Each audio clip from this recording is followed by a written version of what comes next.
The kitchen was quiet as I noticed the small postcard block lying on the counter where the mail usually gathered. Its plain appearance initially made me think it was an advertisement or a misdelivered piece of mail, but when I picked it up, my heart skipped a beat. The front was blank, completely empty, with no image or design. Flipping it over, I saw the postmark, my childhood hometown, a place I had not visited in years. I stared at the postmark for a long moment, memories flooding back unbidden. The faded ink marked the date just a day prior, meaning it had traveled swiftly to reach me.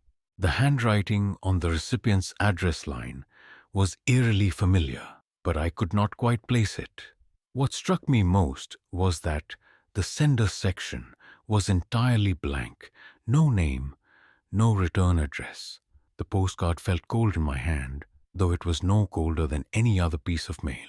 Something about its silence felt intentional, as though the absence of a message was itself a statement. I turned it over and over in my hands, trying to make sense of it. Why send a blank postcard? Was this some kind of mistake? And why from my childhood hometown, of all places?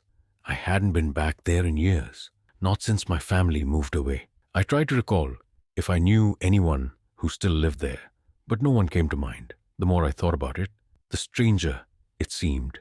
It felt less like an oversight and more like an invitation or a warning.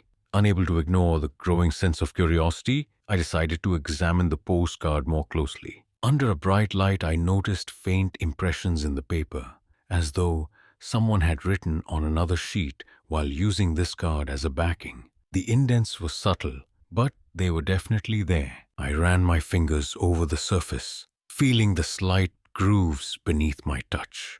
It was as though a message had been written and then removed, or deliberately hidden. The implication sent a shiver down my spine.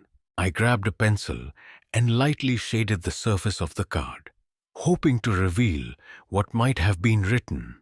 Slowly, faint lines began to appear, forming letters and shapes. I could make out part of a sentence. Remember that. The rest was too smudged or faint to decipher. The incomplete message left me more unsettled than before. Remember the what? That night, I lay awake with the postcard resting on my nightstand, its presence unnerving in the dim light. My thoughts swirled with questions. Was it a coincidence? Or was someone trying to reach out to me specifically? The idea that someone from my past might be trying to communicate stirred up old memories I thought I had buried. My childhood hometown had always been a place of mixed emotions. Fond memories of playing in the fields shadowed by darker moments I rarely allowed myself to revisit. The next morning, I decided to dig through some old photo albums and keepsakes, hoping to jog my memory about anyone who might have a reason to send such a postcard. As I flipped through faded photographs, one stood out, a picture of me and a friend whose name I could barely recall. We had been inseparable as kids, but after moving away, we lost touch. I remembered he had a fascination with riddles and mysteries, always leaving clues for me to find. Could he be behind this? The idea seemed far-fetched, but the blank postcard felt like something he might have done. I decided to search online for any recent news about my hometown, hoping for a clue. A quick search revealed little of note, no big events, no unusual happenings. Still, the postmark held me captive. I stared at it again, the faded ink whispering a connection to a past I couldn't fully grasp. I considered visiting the town, thinking maybe I could find answers there, but the thought filled me with both anticipation and dread. Returning after all these years felt like opening a door I had intentionally kept closed. The days passed, and the postcard remained on my desk, a silent puzzle that refused to leave my mind. Each time I looked at it, I felt the pull of its mystery, as though it were waiting for me to take some action. One night, I even dreamt about it.